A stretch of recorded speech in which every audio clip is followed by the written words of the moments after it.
I'm not certain that we could have identified a more appropriate moderator for our next panel than my colleague, James Scott. James, for a little background, who you have seen throughout the forum, is a lecturer and research scientist at the Real Estate Technology and Transformation Hub at the Center for Real Estate. James has extensive experience in digital twin, smart buildings, automation, 5G, and artificial intelligence. Today, he will be moderating a panel titled, Workplace of the Future, How Technology Will Reinvent the Way We Work and Transform the Very Fabric of Our Cities. He has assembled 3 stellar panelists to engage in this conversation. The panel will showcase how the concept of work is changing and what this means for commercial real estate.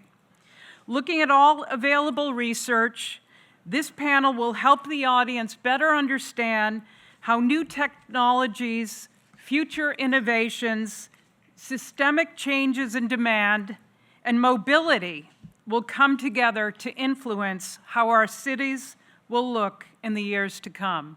Please welcome James and his panel.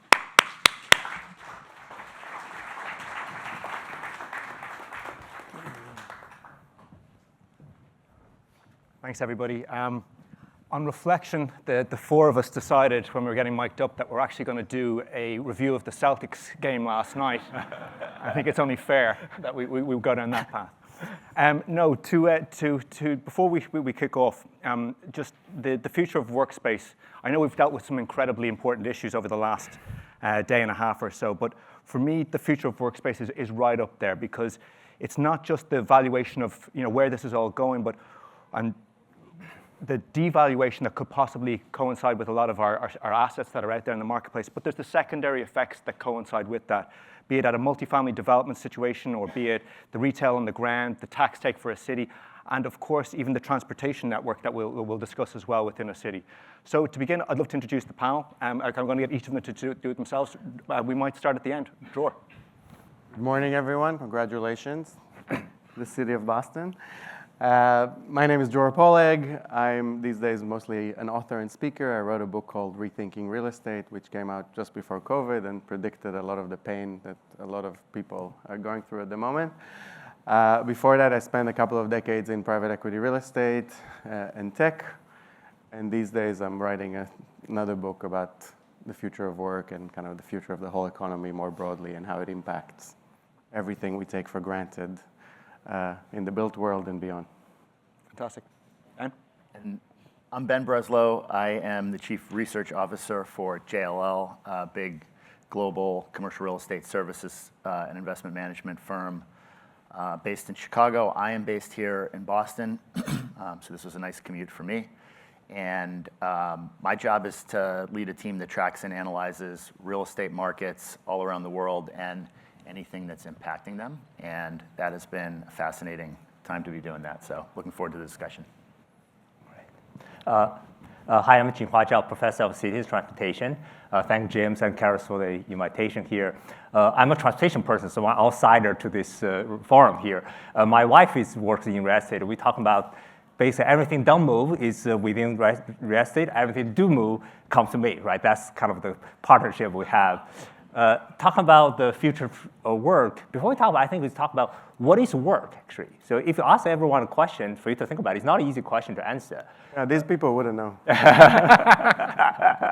Right. So work, economic sense is a labor for money, right? The most material notion. But socially, most people acquire their meaning of life from work. It's a part of the social identity. But more physically, work is actually binding people in the specific time, space, and organizational structure, as it is until COVID here, right? So work, from one side, provide economic security, provide your social identity, but also is an anchor in the physical space, right? But now today, I think we are arguing that this anchor is being shaken, right? So today, hopefully, we'll look at the implication of such job anchor is relaxation of it. Fantastic. Of course, in typical Irish fashion, I have stereotyped each one of these individuals. One is a futurist, one is a realist, and one is an academic.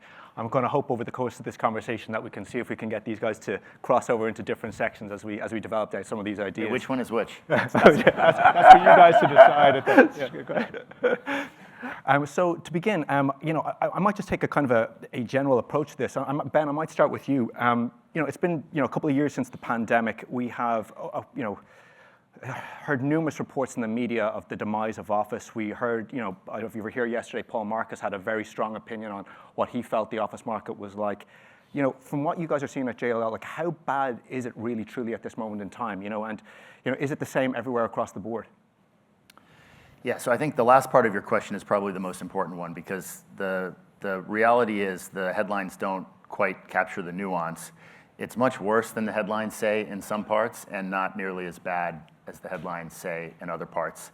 And I think people kind of forget the pandemic is what everybody goes to about the changing world of work and the workplace and hybrid, and I know we'll get into all of that and how that's impacted utilization of office space. And I can maybe share some perspectives today from our clients who are occupiers. We do a lot of work with investors, but also on the occupier side, and recently have spent some time with some of our biggest occupiers across industries who are all trying to figure out this hybrid equation. But keep in mind, when you're thinking about the office market, there are other issues that office is working through right now that maybe don't get played up as much. It's very capital intensive, and for 20 years or more, low interest rates sort of and declining cap rates kind of covered that up. But it's every time you need to re-tenant a building, and the math wasn't probably working properly, but was being covered up. So it's very capital intensive. You have, because of that capital flowing away from the sector, so you have kind of a supply and demand issue on the capital side. And then also you have, which hit all sectors, but on top of all that, the interest rate spike, which when you layer that cake on, it's quite a lot for the market to absorb. And then, of course, and we'll get into this a little bit too, you have issues of where the asset is in certain cities that are struggling for a variety of different reasons. So our clients on the investor side and on the occupier side are trying to figure out which office works and which doesn't, where do we need it and where do we not need it. And that, I think, will make for a really interesting debate, because it's a very complex discussion that needs diverse perspectives. And I guess the one thing I would say at a high level is that the overall demand has shrunk, and so there's obsolescence that have crept into a lot of the office market, and that part is experiencing quite a bit of pain, and I think we've only seen probably part of it so far. It's going to be maybe a bit of a slow-moving train wreck as debt maturities come up and that flows through. But the high end of the office market that fits the purpose that our occupier clients at the demand side wants is doing quite well. There are some issues there too in the capital stack, but it's doing quite well. And the demand concentration on that part of the market means that I actually think that could end up being one of the top performers if you go out over the next kind of 5 years or so. So happy to get into that further, but that's a quick overview. I think we'll definitely touch on that in a few minutes.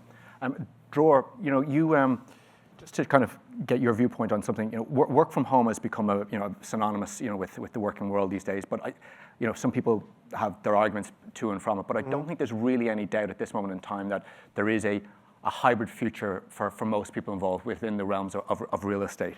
But with that, employees seem to want and demand a lot more from the product that's available in the marketplace.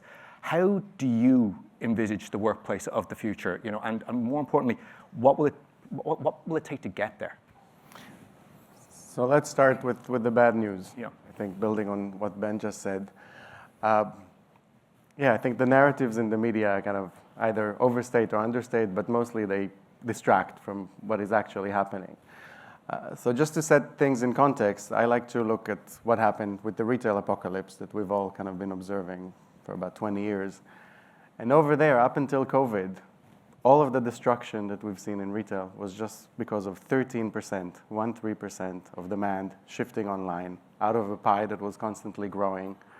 And with the problem that everyone foresaw in advance and have been speaking about for 30 years, into an industry, retail, and even retail landlords, that is much more dynamic, is constantly expecting change, it's pricing in change in terms of how it is capitalized, and yet we all know how much damage it caused.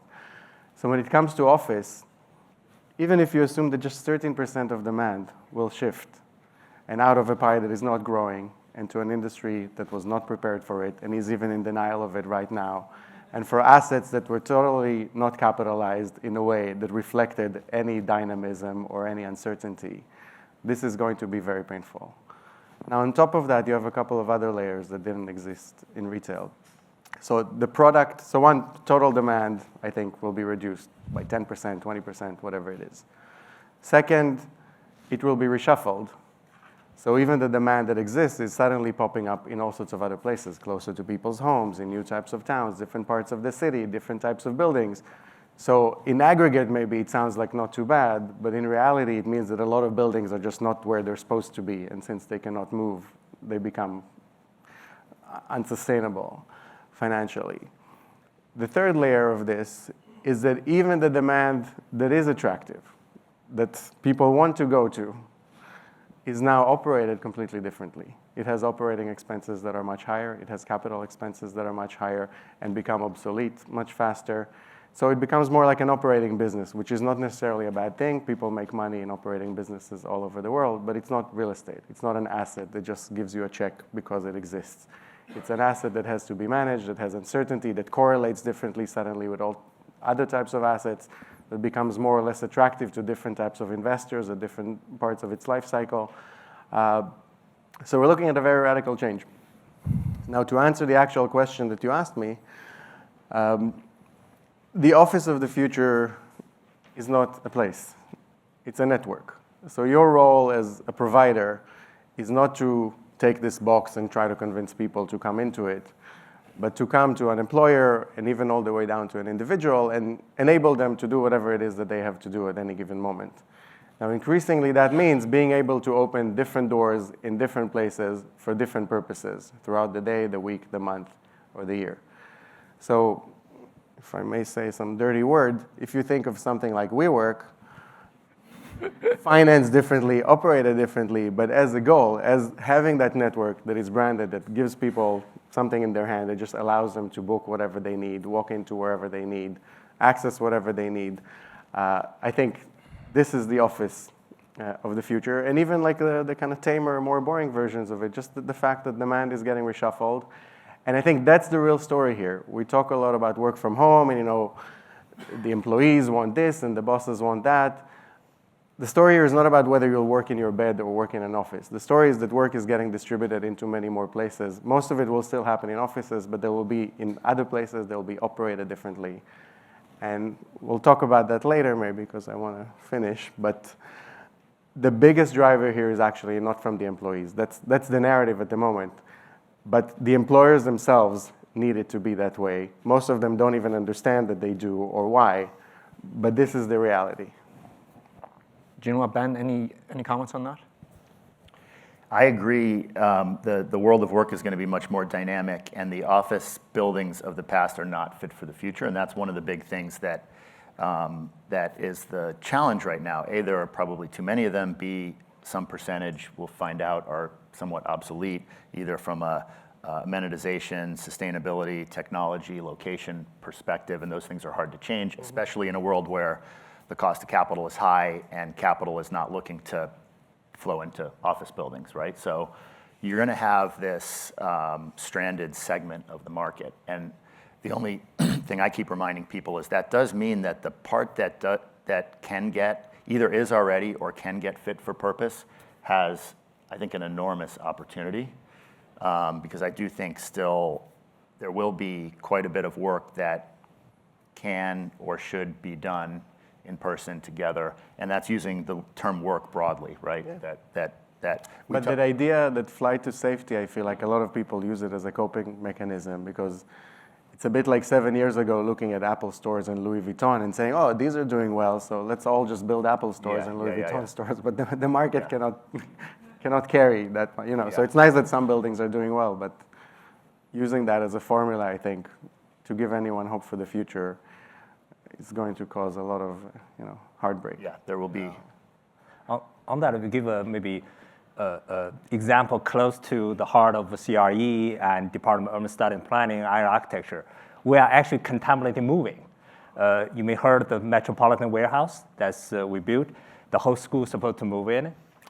And there's a lot of kind of debate, tension there. But I just want to reflect on that. I think as a corporation, let's say the MIT as a corporation, right? How do we think about the design of the space and the future of work? What's the interaction that when you're talking about? I don't think we have a clue how to manage this process. Yeah, everybody is imagining a particular situation. There are some top-down corporations just push down, everyone come back home. They also mostly allow bottom-up approach, right? MIT very much taking the bottom-up approach in this, right? I would just say this is much a learning process here. CRE, DOS, architecture, if you think about the 3 disciplines, are exactly what who study space, study design, study community, study real estate. We are struggling ourselves how to figure it out. I think in the next few years, the lot of learning that the corporation, together with the employee dynamic is so interesting. Depending on the labor market intensity, you have a different balancing of power on this going on as well, right?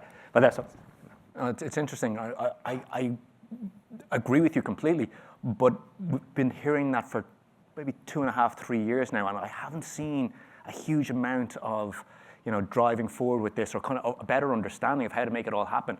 This is going to be a slow process, isn't it? This is not going to be simple. I think a little bit about the presentation from Roberto yesterday about revealed preferences. And what Dror said, I totally agree with. There's been a ton of, a lot of the headlines are driven by, I would say, employee preference, which is an important factor, of course, especially in a relatively tight labor market. We can debate whether that'll stay tight or whether AI will disrupt that, but that certainly has been part of what our occupier clients are focused on. We've got to be very sensitive to and thoughtful about employee preferences. But I think what's happening now that gets a little bit to your point about how this is playing out is just like we all did in that exercise yesterday with Roberto of trying to measure preference versus performance and thinking about the dimensions that go into that equation. We don't have all of the data to measure it yet, and we don't have all of the, and people aren't thinking necessarily about the whole equation. And I think the way Roberto put it yesterday is brilliant. It's the way we've been talking about it. It's not a right or wrong work from home or hybrid or in office necessarily. It's actually a series of trade-offs. And it depends on the job function, maybe on the age, on the location, on the company, on the industry, on the type of work that you're doing for your job or in that day.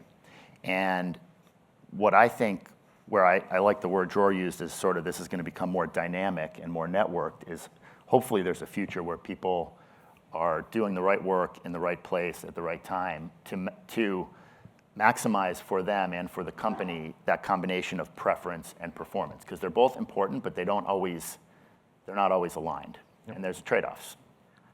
This has worked really well. I mean, it's almost like it was staged. You can ask some questions sometimes also if you want. I think we should ask him some questions. The 3 of them threatened me earlier on that they were going to turn this conversation on me, which I thought was, very unfair. But on the idea of preference and trade-offs, Jinhua, a lot of your work, is worked off mobility and the commute. And the commute, as one of those trade-offs, is often right up there with design and experience as another element. How important is the commute in an employee's assessment of their job or of their employment? Sure. I'll talk about commute first, and then tie it with the trade-off with productivity, performance, et cetera, right? On the commute, the late behavior scientist Dan Kahneman did a study looking at the subjective well-being, basically happiness at each moment of your life. It basically studied query people. Okay, when you're watching TV, what's your happiness level? When you are having a beer, what's your happiness level? All of the 30 activities it tracked. On the top, probably you can imagine intimate relationship, socializing after work, watching TV in the top. But what's on the bottom? The third worst one is evening commute. The second worst one is work. And the last one, the bottom worst, is morning commute, right? So transportation as a profession, we occupy 2 of the 3 worst moments of people's life. Right? So when we come so much opportunity, right? Yeah, such opportunity. So given that, whenever I have the opportunity, don't need to commute. I don't. But that's what happened, right? Given opportunity, you don't. So to counter that, you need to have such a strong attraction for me to have a reason at work. Either a boss said, I will fire you, or I have some utility, some joyfulness when I come in, right? That has a lot to say about the design of the workspace and also organizational design of this, right? So that's the first part. Second part, let me tie into the performance, right? As Ben said, there are a lot of kind of contradictory forces. They're all true, but then empirically, what dominates? Nick Blum from Stanford, we've been collaborating on the community side, but he did a study just on his own, working with Trip.com, a major corporation in China.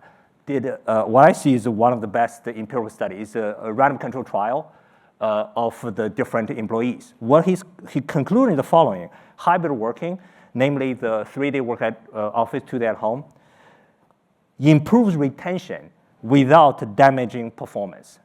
The specific number is that having this hybrid model reduced the quit rate by 1/3 without, for this group, this experimental group, hurting any sense of the performance that they can measure on this. This is based on RCT, about 2 years worth of data. Right? That's the empirical thing I find interesting.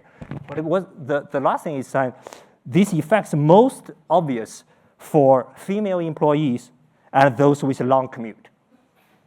Right? That shows also something. If you were to track people back, what do you need to do? What female employee you care about, right? That for daycare, for their other life chores, etc. On the side, of course, is the improved community. We did a poor job, so that we need to do something about. So that's kind of a setting between commute versus the. One of the things that's just to because I saw that study, I thought it was really interesting for a few different factors. One is that the title of it was hybrid work from home. So to me, this is polarized like politics is and like sports is. If you're Red Sox, Yankees, or whatever, it's work from home or in the office is what gets all the headlines. And even calling it hybrid work from home is like playing to people's biases. But the reality is 3 days in the office and 2 days at home is not, for like many people in the US, not all that much different from what was starting to happen pre-pandemic. That's not purely a pandemic thing. Right. And by the way, when we survey our big corporate clients, Fortune 500, 80% of them are in that mode, sort of 3 and 2, and are in the hybrid mode. And the tails, if you look at the bell curve of sort of fully remote to hybrid to of some sort to fully in office, the tails are both now under 10% basically. Everybody is lining up to hybrid. So, and that's not all that different necessarily from before. But the other thing I find fascinating about that study, and I think all of these studies are building on each other, they're all very important, but that study is drawing conclusions from one company in China in the second half of 2021. Can you imagine a less normal time and place? But there has been more research since then, and I think most importantly, we just see the preference. We just see what companies are doing and whether they make money and whether they survive. So I mean, it's not so much about asking them whether they're happy or if they measure productivity, but just the fact that this is what they opt to do, you know. And the difference between 3.5 to 4 days a week at the office or 2 days at the office is a big difference. Again, to an asset that is valued at a 2% cap and that assumes certain types of behavior. And the bottom line of it is that the offices are half or 60% or 40% emptier than they were 4 or 5 years ago. So however we kind of mix it up and whatever we want to tell ourselves along the way, there's kind of clear evidence. And more importantly, we have kind of counterfactuals. We have, let's say, NVIDIA, for example, the hottest company on earth at the moment, that works remotely, flexibly. People collaborate across hundreds of locations. They get to set their own schedules. They work in all sorts of weird ways. And you know, you have Morgan Stanley and other innovative companies telling you that they can't innovate unless everyone's in the meeting room every day, while NVIDIA literally reinvents the wheel, collaborating on a completely different basis. Even if there's only one company that does that and there's many more, it tells you that there's a completely different way that is possible. It seems to be a way that is more kind of relevant to the future. And maybe this is the opportunity to talk about the Celtics, because we want to talk about serious stuff. So I want to ask the audience maybe a couple of questions. They're very hard, but I know you went to MIT, so. Where is Jaylen Brown from? Atlanta. Jason Tatum? St. Louis. Bonus question, Al Horford? Dominican Republic. Right, so they're not from Boston. Imagine if the Celtics only employed people who were born here and live here. Would it be a good team? No. Now, when you're in a competitive field, if you can, you want to tap into the largest possible talent pool. Now, up until not so long ago, the most competitive and innovative companies have done that by moving into the largest possible employment areas, whether it is Boston, Silicon Valley, New York, London. But at some point, they realized that they need to hire from even larger pools to be competitive. So even before the pandemic, they started opening 3, 4, not branch offices to sell to local customers, but actually just places to hire from. So people started collaborating remotely, even though they were in the office already before the pandemic. What happened during and after the pandemic is that they finally realized, oh, I can hire from 30 different locations or 100, so why stop there? And the more competitive industry becomes, not necessarily just because of a labor shortage, but because work becomes more specialized, the type of people that you need, just like in NBA basketball, slight differences in performance can result in huge differences in outcome. And I think this is the main driver here at the end of the day. So this is where the panel gets interesting, and still about the Celtics. Now don't mention Luka, though. Now imagine your scenario, but the Celtics only train remotely. Yeah. So they come from different places. Oh, that's a good. That was very good. Right? Do you think they were hanging banner 18? So yeah, the Celtics don't spend 9 to 5 together, and basketball is one of the few jobs that are still going to be physical in 10 years. But even things like brain surgery can now be done remotely, and definitely going into a meeting where even if you're physically in the meeting, there's people who are not there, usually even your boss as well, who are calling in anyway. And even if you are all there, you are on Slack and on Google Docs and looking at a Google slide and looking at a screen. So there's a lot of inertia going on. And again, what's important is that we already have proof that you can reach peak performance. You can be NVIDIA completely differently. One of the things that our clients are telling us, which is interesting, and I think technology ultimately will help solve this, is that they've all, as I said, almost all, they're in the middle of the bell curve. You got companies like NVIDIA on the remote side. You got companies like JP Morgan or Morgan Stanley on the 5 days a week in office. But NVIDIA's earnings are holding the S&P but my point was going to be what they tell us actually is that for many of the activities that they're focused on, especially around collaboration, fully remote or fully in person are in some order number 1 and 2 in terms of how effective it is, and hybrid is actually a distant number 3, which is interesting and something for, I think, the world of work to solve when you have people kind of multitasking and some dialing in and some, and that is, I think, going to be an interesting dynamic going forward. Yeah, I think the crisis, we look at it as a crisis of offices because we're among real estate people, but it's a crisis of work, it's a crisis of management itself, of figuring out, okay, and again, the crisis was there even before. I was, on a panel with the heads of property for, LinkedIn and Google and a couple of other companies just before COVID, and they were asked, they were trying different things to increase productivity. And then you ask them, how do you measure productivity? They say, oh, we just survey and ask the employees. We're not in the Ford factory anymore that we can kind of measure and say, okay, or even C-Trip, which is kind of like a call center, and you can at least measure how many calls per hour and outcomes. Most work, and the more creative and more competitive it is, the harder it is to measure. And even the people who manage it, and even the people that do it, don't often understand why did it work this time if I did the same thing 100 times before. They don't know how to replicate it, and sometimes they do something in 5 minutes that is worth much more than what they did all year. And in such a world, it's very hard to sign a 10-year lease and have any clue what kind of resources you need, even for the next 6 months, let alone the next year, or 10. Honestly, I would say work from home is a pretty well-defined notion. Working in the office, also a pretty well-defined notion. But hybrid has so much ambiguity in this. When we say hybrid, as beginner I mentioned, the job as anchored has 3 dimensions: the temporal, the spatial, and organizational. When we say hybrid work, 3 days at work, 2 days at home, that's just a very simplified description of one of the dimensions of hybrid, right? How do you hybrid in terms of spatial sense, both into different satellite office, but also within the same building, who's sitting on which floor? How do you hybrid in the organizational sense, right? So for example, previously in my lab, I sit with 25 students, but in the metro, I may work with architecture, maybe sit together with CRE.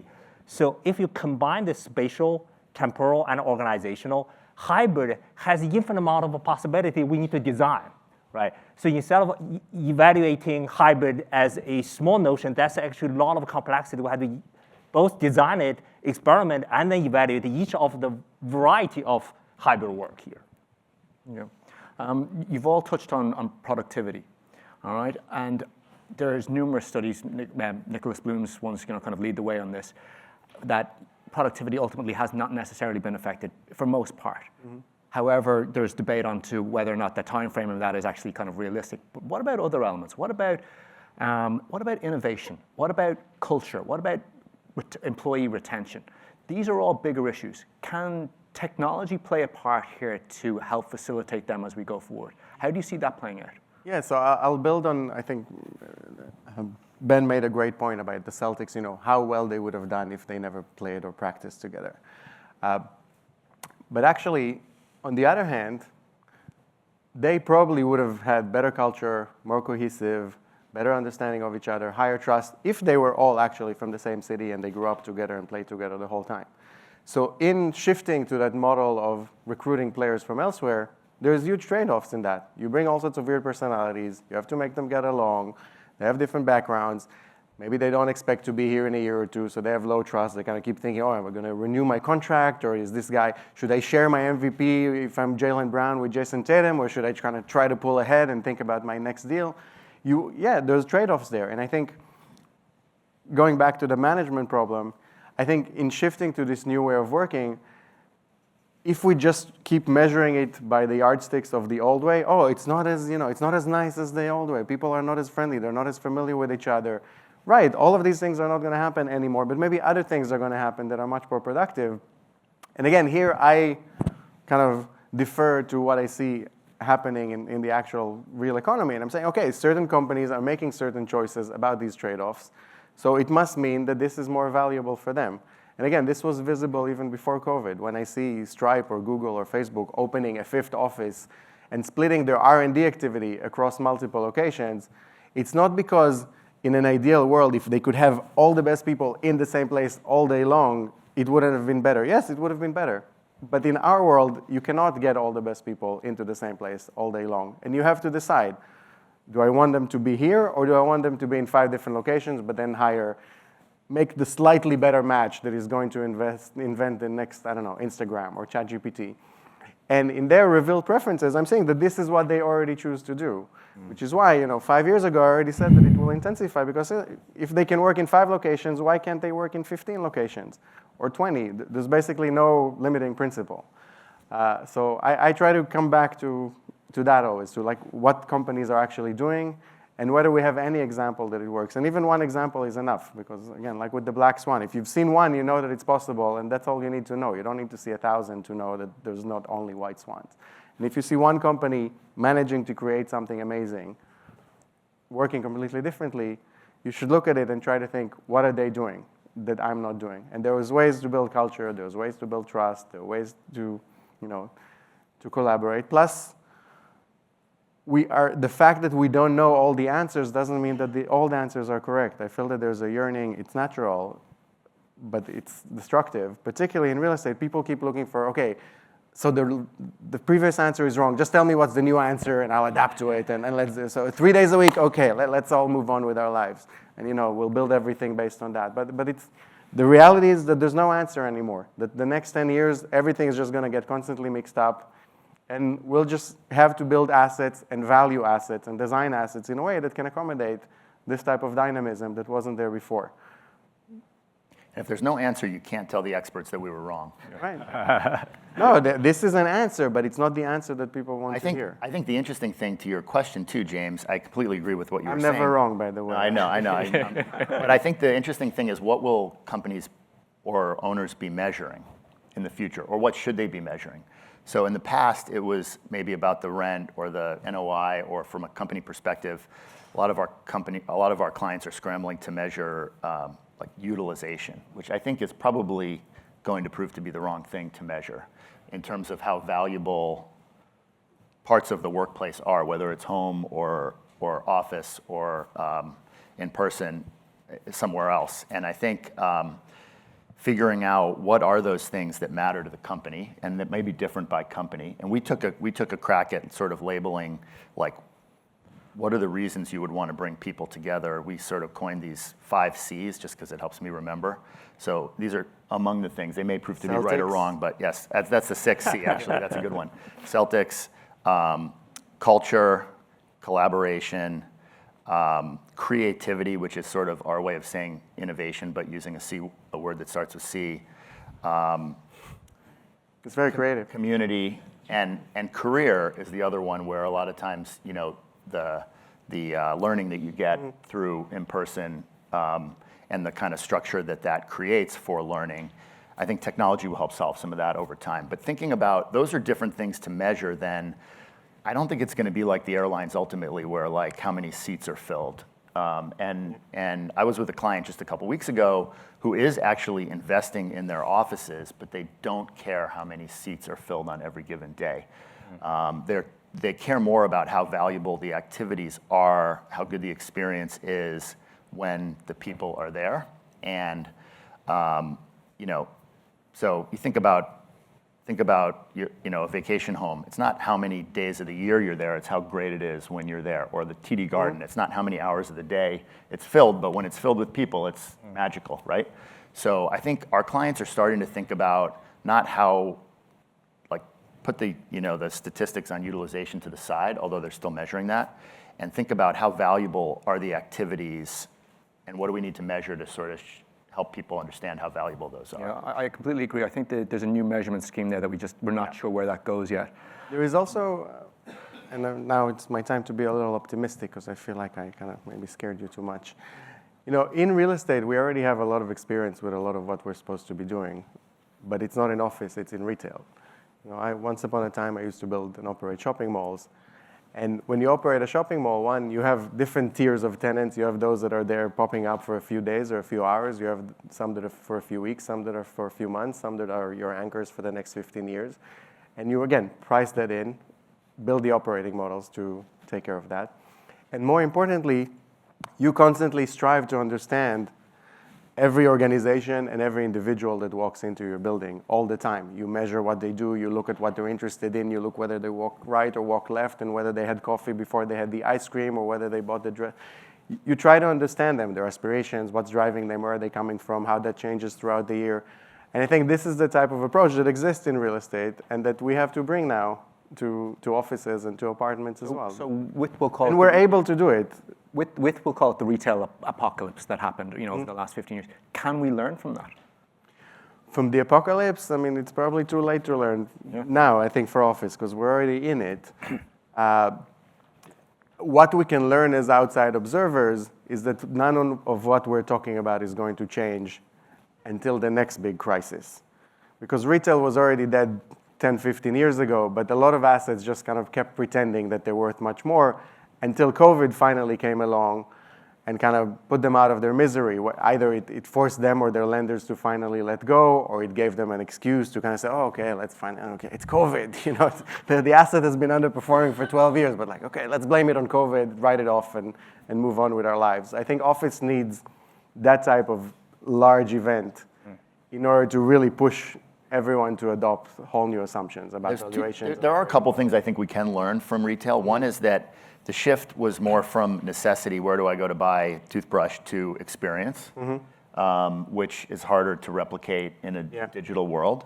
And also the retailers that did well, and I think actually this is now starting to come back to bite some of them in a certain way, but were the ones that figured out omni-channel, which goes back to your point about the network of work versus the, I go to a store to buy this, your omni-channel retailers who have the products, the digital experience, the physical experience wrapped together where there are multiple options. And I say that's starting to come back and bite some of them because I heard someone say this a couple weeks ago. If you go into a Starbucks these days and you're trying to like enjoy the experience in the Starbucks and you have the mobile orders and the in-person and like it's total chaos now.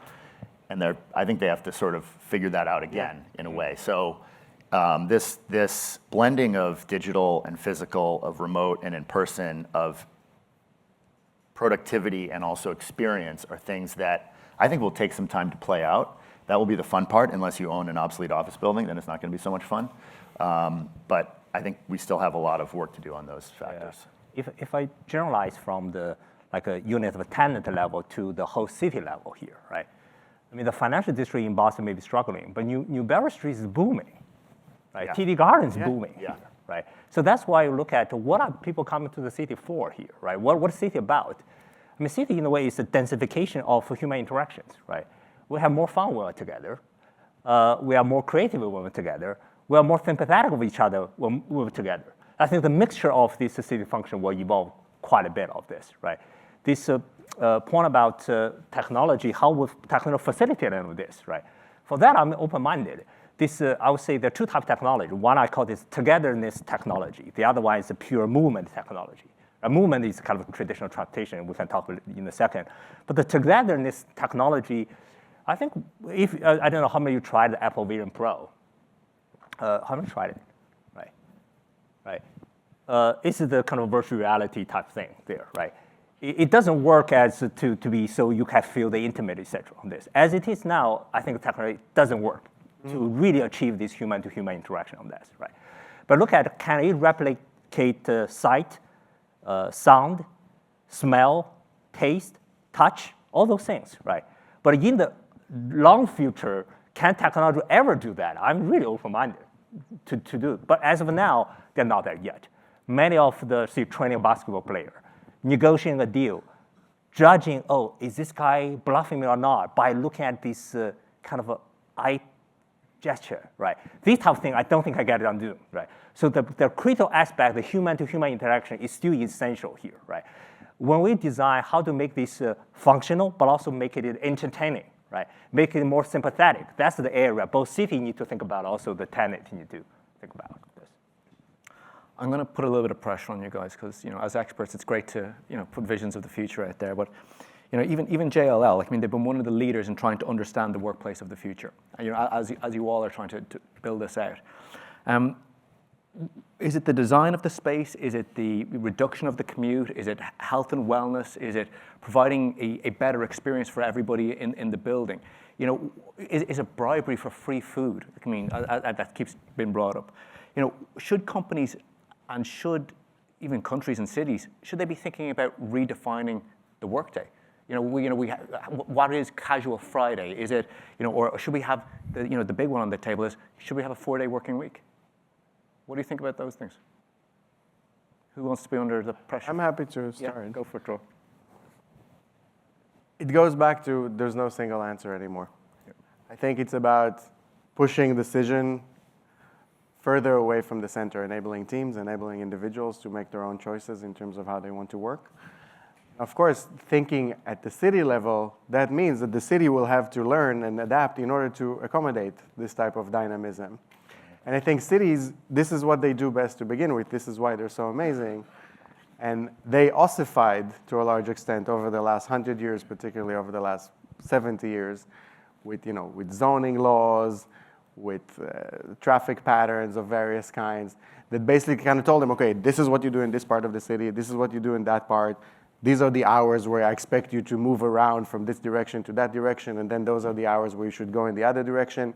And I'm going to build everything around those very rigid assumptions, force you into them, develop all the retail and services based on these exact assumptions, and then you just live here and figure it out for yourself. You adapt to me. Cities historically were exactly the opposite. There were cities full of coffee shops, mixed use. I think Jamie von Klemper spoke yesterday about Siena, I think, where they can not just mix, but basically accommodate change all the time. Like they allow people and companies to make choices, whether it is every day or across the years, that the city can still survive because he doesn't assume that it knows so much about the future. He doesn't assume that people are going to do the same thing for the next 50 years. So I'm going to base my whole infrastructure and budget and zoning plan based on that. So I think what it means at the city level is, again, loosening zoning, enabling people to build more of what it is that they want to build, enable mixes to be used, the stuff that is being built to be built in order to accommodate flexibility and to be financed in a way that can absorb it, that assumes that, okay, leases are not going to be 10 years anymore. Maybe many people want much shorter things. People want all sorts of services. To enable that to happen. To go back to Adam Newman again and WeWork, they've done a lot of mistakes, but we cannot deny the fact that there's very strong demand for that type of product and that it's almost impossible to make money providing that type of product. Now, it's not just because of Adam Newman's shenanigans. Other people that are much more reasonable have tried to provide co-living and co-working, and it's just really, really hard to make money from it. And one of the reasons that it's hard to make money from it is that both our zoning, building codes, and the whole financing ecosystem just cannot accommodate these things. So it's either too expensive, it expects different things of them, it takes too long. But we need to figure out how to accommodate that flexibility, because this is what our economy needs, and this is what will enable, like, cities and landlords are kind of scared of letting go of the old model because it feels like cannibalizing. Like, why would I give up on a 10-year lease if I can, and go rent something for a month? Or why should I provide these services if I can just rent out an empty box? So yeah, if you can rent out an empty box and sign a 10-year lease and it's working for you, good. But it's clear that it's not working, and we have to embrace the other thing fully. Not like try to deny it, not like tell ourselves that it's about to go back to normal, that, oh yeah, it just trickled down from like 27% and people not showing up to 26%. You mentioned at the beginning, it's been 2 years since the pandemic. It's been 4 years, People went home 4+ years ago, and they never came back, many of them. And those that came back are showing us that they want completely different things, because like Jinhua said, the restaurants are full, the hotels are full, the venues are full. Just the offices seem to have a problem, and housing seems to have a problem in terms of accommodating people where they actually want to be. And the commute is a housing problem as well at the end of the day. If people can live where they want to work and where services that are interesting to them, then the commute will not be a problem, and they will spend more time at the office because it will be close to where they are, or to something else that is interesting. Yeah. On that, just saying, when we talk about the homelessness issue in San Francisco, et cetera, we have that. At the same time, all our empty office buildings are there. This is just a bizarre system issue here, right? About relaxing zoning, I have a friend who's an entrepreneur running a 200-person company. He asked people to come back, but he simply said, unless you provide daycare, I don't come back. Fire me on this, right? He said, no, let me build a daycare for you, right? There's a new Newton Center. But he said, look at the zoning. He's not allowed to build a daycare, yeah. Right? For her to go through all the procedure, et cetera, the employee all gone there, right? So even though we don't know the specific answer, but allow a flexibility for answer to come out, that's the minimum thing we can do, right? Instead of imposing social constraints that are also prior structured into this. What we do know, I think, is that CBDs that have high density of million-square-foot office buildings that only have like a convenience store at the base of them are not going to work. And so I think the most structural issue, the hardest challenges will be those. How do you reimagine those? How do you create more flexibility? How do you incentivize mix of uses? Some of it might be around conversions, but it's the same problem, that retail had in a way where we weren't overbuilt, we were with under higher demolished. interest rates now. It's hard to do. So the places that are more mixed use already, you mentioned like Newbury Street in the Back Bay, and you can kind of go, all around the country, and actually in some cases like around the world, and you see places that are thriving because they're not dependent on filling million-square-foot office towers, one right after the other. And those are the hardest to figure out how to reuse and repurpose. Yeah, maybe just add one data point. If you look at our average commuting reduced by 30%, right? But the total VMT, vehicle mile traveled, fully recovered. So where'd it go? People made other trips. That's the shopping, entertaining, socializing, et cetera. We started the conversation by me pigeonholing you all into different segments. I'm now going to turn you all into futurists, if that's okay. right? I want you to paint a picture for the audience, just in a couple of lines. What does the office of 2030 look like? Who will be the future of office winners? Whoever's bravest to go first. So I think, I actually do think that the office that's left and that's made it through this next wave will be very valuable. I think the transition is going to be painful for a lot of the reasons we've talked about, especially on the financing side and on the capital side and the kind of commercial model. But I think once this shakes out, maybe a smaller percentage of work that's done in an office, but I think the ones that get it right will be extremely valuable, and I actually think a lot of money will be made by those who figure out how to do it. And I think it's going to be a combination of, like, I almost thinking, playing off what Dror has been talking about, and there was a comment yesterday from one of the showcases about trying to get away from mass production and thinking more about mass customization, thinking about the demand side, and how do you, and AI should help us with this, how do you think about creating within a building and within a neighborhood the pockets of spaces and experiences and technology and collections of people that enable people to do their best work, and that we can then measure that they do their best work, which again, going back to your point right in the beginning, was work still should be and can be something that's fulfilling, that creates meaning and purpose. All the polarization about work from home versus work from office and all these little things, I actually think that is a very common thing for a lot of people who work, is to try to find meaning in them, to be part of a community, to be, so I think the offices that will do it will be in more mixed use environments. They will be, a lot of our clients are telling us right now they have offices in the right cities but in the wrong neighborhoods. And the fabric of the building will necessarily be more flexible. And the way it enables work will be the prime, and experiences for those people will be the prime purpose of it. Jinhua? Yeah, maybe I'll give you an example using the Metropolitan Warehouse again. Again, all the different departments fighting, oh, this is my classroom, this is my research lab, where I get this, you get that. Ezra, who's a lecturer and researcher at DOS, made the following point, saying, how about let the space have the capacity to evolve? Let the future user of the space actually design it and own the space, rather than here we try to preempt and imagine 5 years later that this will be my classroom or something on this, right? So allow the capacity to evolve, that's one thing. But secondly, who will actually design it? Let the actual user to be part of the owner of that space is another, I think, good point. Dror? Yeah, so starting at the very micro, I agree with both of you, and with Jinhua in particular, this notion of, we call it like designing for emergence, like empowering people to shape their own spaces, and having the systems in place to enable them to do that, whether it is partitions or phone booths or stuff that moves around, like assuming that you just don't know, and that even the tenant doesn't know exactly what they will need in 3 months or in a year.